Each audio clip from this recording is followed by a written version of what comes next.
घने छाया से घिरे जंगल के हृदय में एक जर्जर झोपड़ी अकेली खड़ी है, जहां बूढ़ा शिवनाथ बढ़ती हुई अंधेरी के बीच अकेला रहता है। जैसे ही आसमान बारिश से रोता है और बिजली रात को चीरती है, एक हताश दस्तक शिवनाथ की झोपड़ी के एकांत को तोड़ देती है।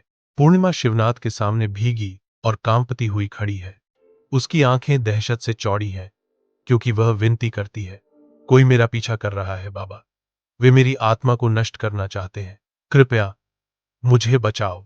कोमल प्रकाश में पूर्णिमा अपने अतीत का अनावरण करना शुरू करती है। उसकी आवाज अनकही कहानियों के भार से कांप रही है। वह राजा हरिहर सिंह की बेटी के रूप में अपने जीवन का वर्णन करती है, जहां उसके माता पिता की मृत्यु के बाद सौंदर्य एक खतरनाक बोझ बन गया। शिवनाथ उसे ध्यान से देखता है। उसकी नजर भेदी और विचारशील है। सतह के नीचे एक छिपी हुई सच्चाई को महसूस करता है। शिवनाथ रात की शांति में अनिद्रा से जूझता है। हर गुजरते पल के साथ उसकी बेचैनी बढ़ती जाती है। भारी चुप्पी टूट जाती है, क्योंकि पूर्णिमा की कोमल दुख भरी सिसकियां झोपड़ी में गूंजती हैं, हवा को दुख से भर देती हैं। कोमल कदमों से पूर्णिमा के पास जाते हुए शिवनाथ रोती हुई महिला को सांत्वना देने के लिए आगे बढ़ता है। चांदनी लंबी छाया डालती है, क्योंकि नकुल आगे बढ़ता है।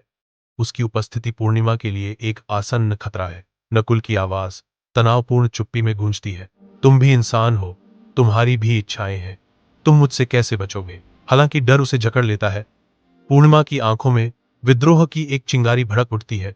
एक दृढ़ संकल्प उसकी निगाह को कठोर बना देता है। चांदनी में नहाया हुआ झोपड़ी एक अलौकिक प्रकाश का अभयारण्य बन जाती है। अंतरा आंखें बंद करके अपने हाथ उठाती है। उसका चेहरा टूट संकल्प को दर्शाता है।